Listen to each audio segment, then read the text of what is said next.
Welcome to Sweet Life Beat Life. We hope this video helps. In this video, I will explain how to program a Dodge Durango key fob.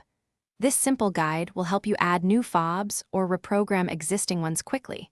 You will need all key fobs you intend to use, including any currently working ones.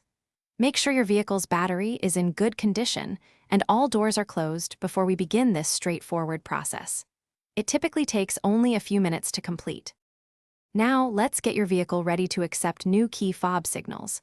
First, enter your vehicle and close all doors.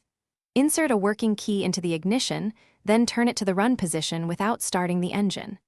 Next, press and hold the unlock button on your working key fob for about 4 seconds. While still holding unlock, press the panic button.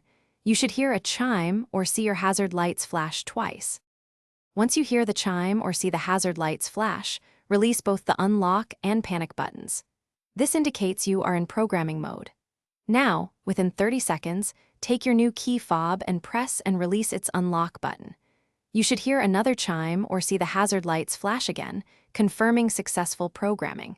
If you have more than one new key fob, repeat this step for each additional one within the same 30-second window. To finalize the programming, turn the ignition to the off position and remove the key. This will exit the programming mode. Now, it's time to test all your key fobs, including any original ones, to ensure they lock, unlock, and perform all functions correctly. If a key fob isn't working as expected, first check its battery.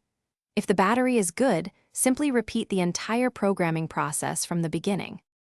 Thanks for watching. Consider subscribing if we helped you.